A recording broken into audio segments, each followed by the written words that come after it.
Katikkiro wa Buganda ow'ekitiibwa Charles Peter Mayiga ayozaayozezza Ekereziya Katolika naddala essaza ekkulu ery'e Kampala olw'okutuuka ku kkula ery'okufuna Ssaabasumba omuggya Paulo Ssemwogerere eyazze mu bigere by'eyali Ssaabasumba Dr. Seppiriya Kizito Lwanga eyava mu bulamu bw'ensi eno gye buvuddeko.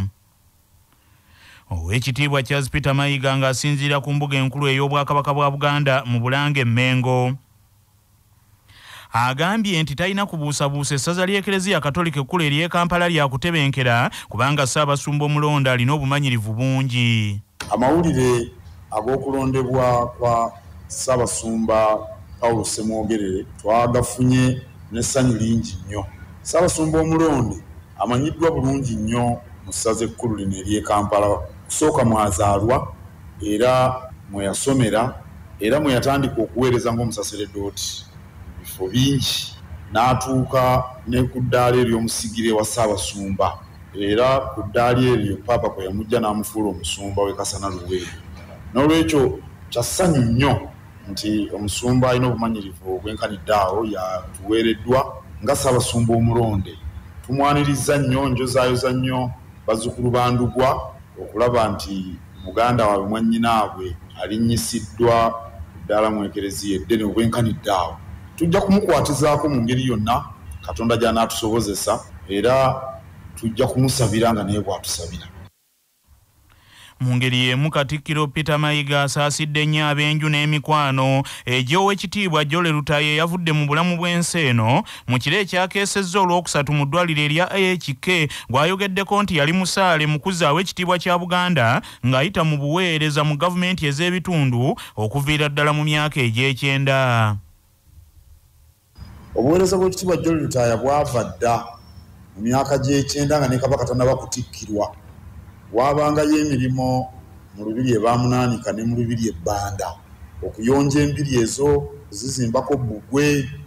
Oweekitiibwa Jole Lutaaya omu ku bantu be nasooka okumanya abaawangayo ebikola ensimbi, emmotoka, amafuta ne bagenda okuyoyota embiri ezo nga Kabaka tukyasinga kumuyita Ssaabataka nga tannatikkirwa e Naggalabi. Era ndowooza mu buweereza obwo Ssaabasajja Kabaka mwe yamulengerera n'amufuula minisita mu 2002. Yaweereza nnyo nga minisita owa gavumenti ez'ebitundu.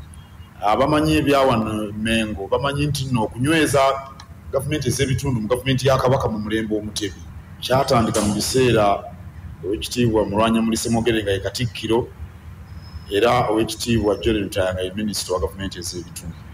Naye n'obuweereza bwe yakola naddala mu kuddaabiriza ebintu byaffe ebikulu bwali bwa ttendo. Amagye bwe gaava mu lubiri mu 1997 twekobe eyo yali yawomoggoka. Oweekitiibwa Jole Lutaaya y'omu ku bantu abaatandika omulimu gw'okugiddaabiriza ate n'okuddaabiriza olubiri lw'Enkoni. Katikkiro era ayogedde ku Oweekitiibwa Jole Lutaaya nti y'omu ku mpagiruwaga ezaateeka ekiragiro kya Beene mu nkola eky'okuteekawo laadiyo ya Kabaka Kyabbassa mujugumiza ggwanga gy'owulira kati eyambye okutuusa amaloboozi g'abantu mu Buganda wamu n'ebweru waayo. Era Oweekitiibwa Jole Lutaaya y'omu ku bantu Ssaabasajja Kabaka be yatuma okuzimbira omukadde Angelina Nabakooza ennyumba e Mawogola e Busuulu. Omukadde Angelina Nabakooza ye mukyala eyafumbiranga Ssekabaka Muteesa emmere ng'ali mu nsiko ng'adduse amagye g'Oggota gaali gagala okumutta oluvannyuma lw'emitaana gya 66. Ssaabasajja Kabaka bwe yasiima okuzimbira omukadde ennyumba omugabe yali Jole Lutaaya era mu mwaka gw'2008 ennyumba n'ekwasibwa omukadde oyo. Akoze bingi. Mu 2013 nga nnondeddwa nga Katikkiro nateekawo akakiiko akali ku mulimu gw'okuddaabiriza amasiro g'e Kasubi gakulira Oweekitiibwa Kaddu Kiberu. Omumyuka we abadde Oweekitiibwa Jole Lutaaya era omulimu omulungi ogutambula e Kasubi nagwo agubaddemu n'omukono. Abadde muweereza ow'embavu abadde tatya wekannanga mirimu minene abadde aweereza n'okwagala era tumusaaliddwa nnyo. Gutusinze ayi Ssaabasajja. y'omukungu Magala Nyago nga yali atuula ku lukiiko olukulembeze olwa laadiyo ya Kabaka Kyabassa ensajja gy'owuliriza kati agambye nti Oweekitiibwa Jole Lutaaya yakola ky'amaanyi okulaba nga laadiyo Kyabassa ebeerawo mu mbeera yonna okusobozesa Ssaabasajja Kabaka okutuusa eddoboozi lye ku bantu be. Yakola nnyo kulaba nti CBS ebaawo era y'omu ku bantu abaatandika CBS nti yagezaako nnyo okulaba nti abantu ba Ssaabasajja bafuna ebituufu okuva Emmengo nga balina eddoboozi eriva ewa Ssaabasajja kuyita mu CBS. Abengonge tumwenyumirizaamu nnyo n'abazzukulu ba Muwanga Ssebyoto Kisolo ebiweeza Mbusujju. Tayagala nnyo Obwakabaka, yayagala nnyo ennono.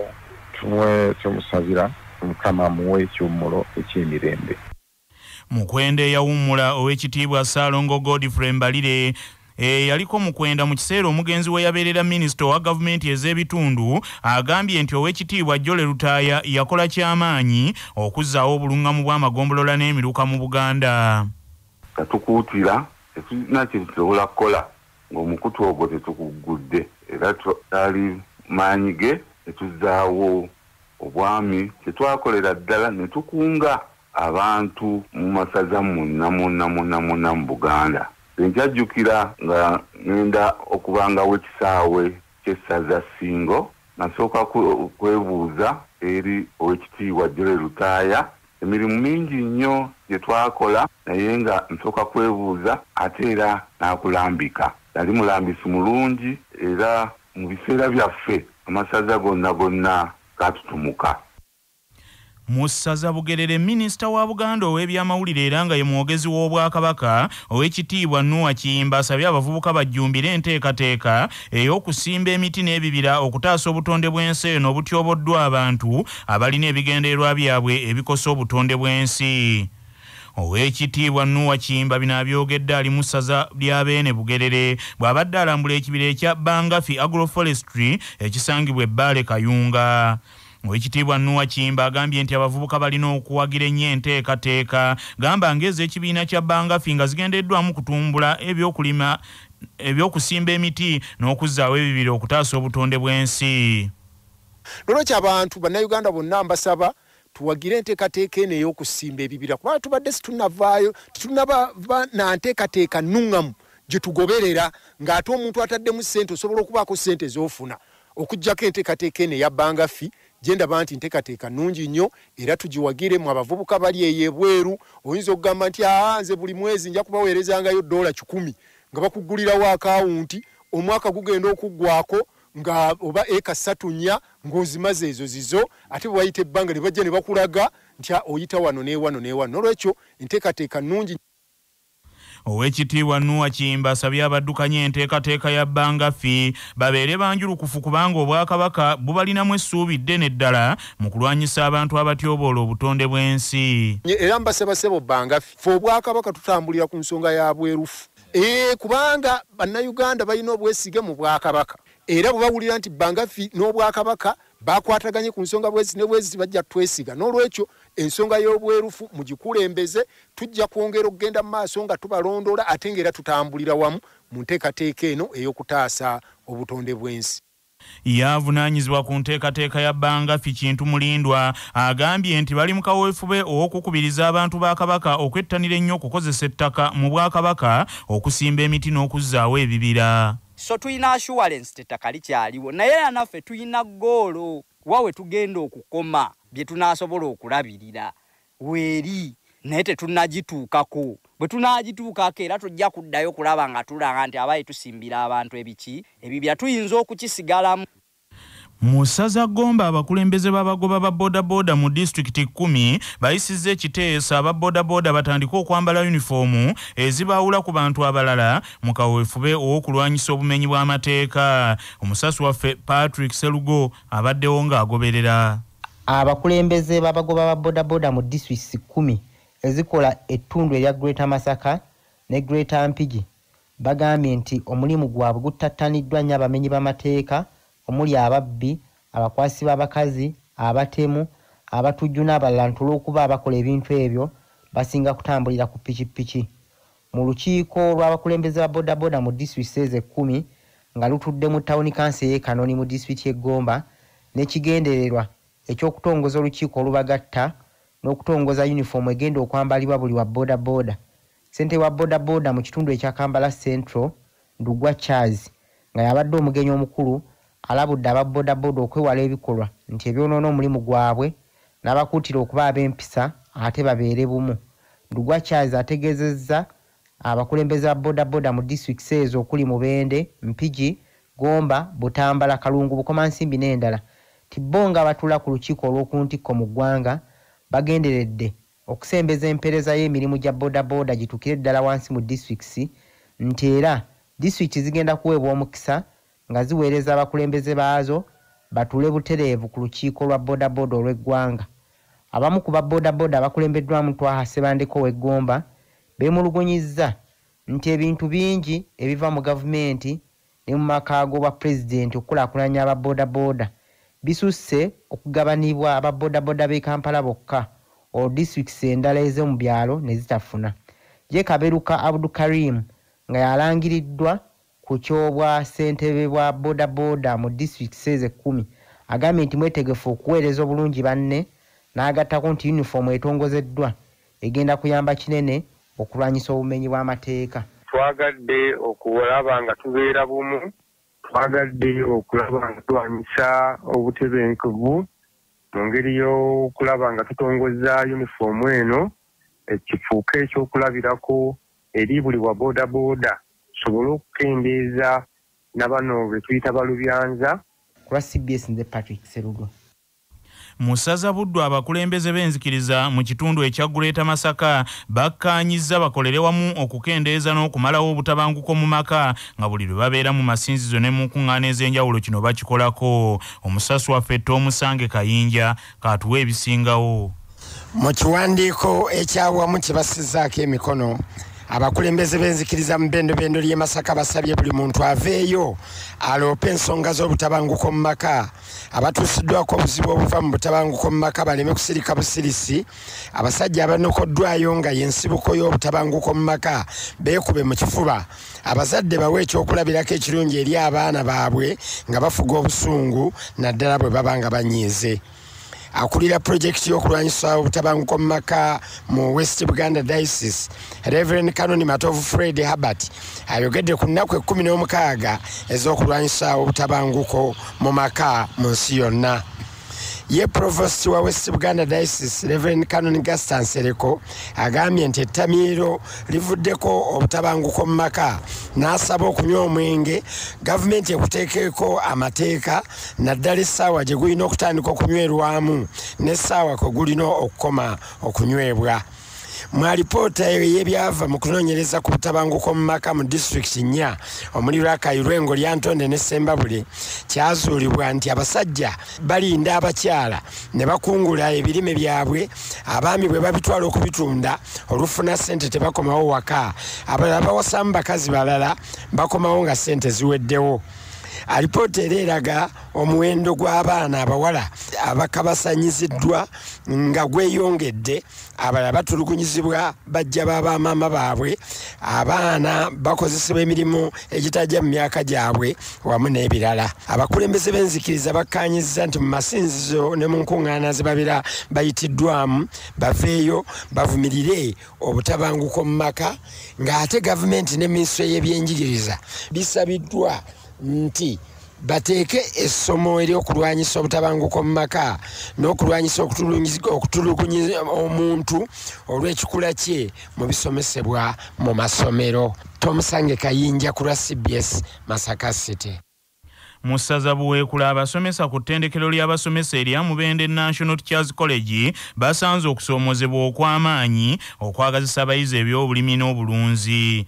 Akulira essomo ly'obulimi n'obulunzi ku Mubende NTC Muyanja Gerard ategeezezza nti bangi ku bayizi bennyala okukwata mu ttaka n'ebikyafu so nga enkola empya yatongozeddwa ya kusomesa abayizi bya bulimi na bulunzi babyenyigiremu butereevu.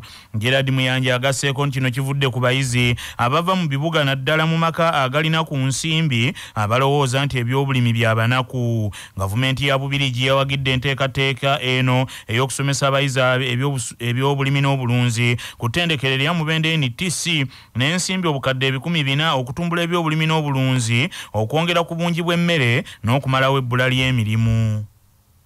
Abayizi baffe be tulina abamu bava mu makanga malungi nga beesanga bwesanzi nga bali mu byabulimi. Kale okumukwasa mu ttaka, okumukwasa mu kidiba guba mulimu munene okumulaba nga akyusa endowooza okuva mweri gyalowooza nti wa bbeeyi n'addamu eno ffe gye tuyita ey'ebbeeyi esobola okumubeezaawo ng'ajja kuyimirirawo nga yeetengeredde yekka na yekka. Kati okukyusaganya okwo kutwalamu obudde okutendeka omwana akyuse omutima gwe ave ku kiri kyasuubira nti kye kirungi okusomesereza mu lubaawo adde ku kino ekyokukozesa emikono.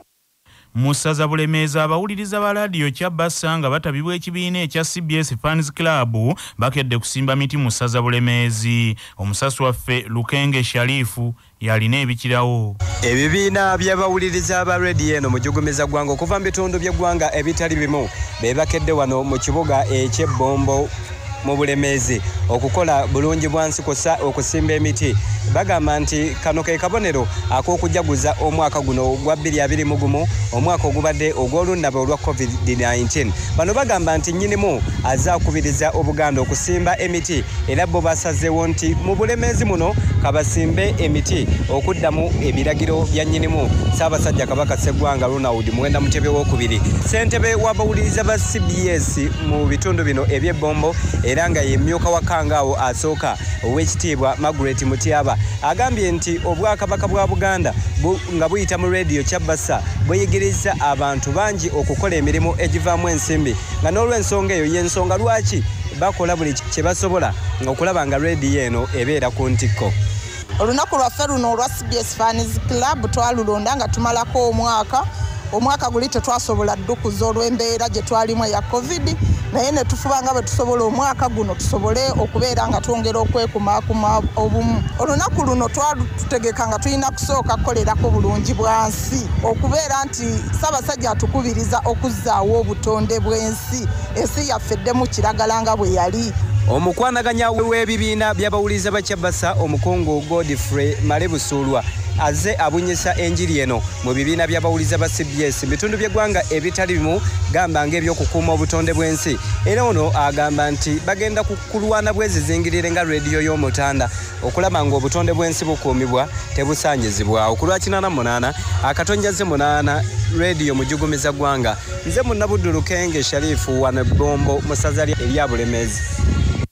Bannaffe amawulire agavudde mu bitundu bya Buganda bwe gatyo bwe gagenze tova ku laadiyo ey'obujjajja.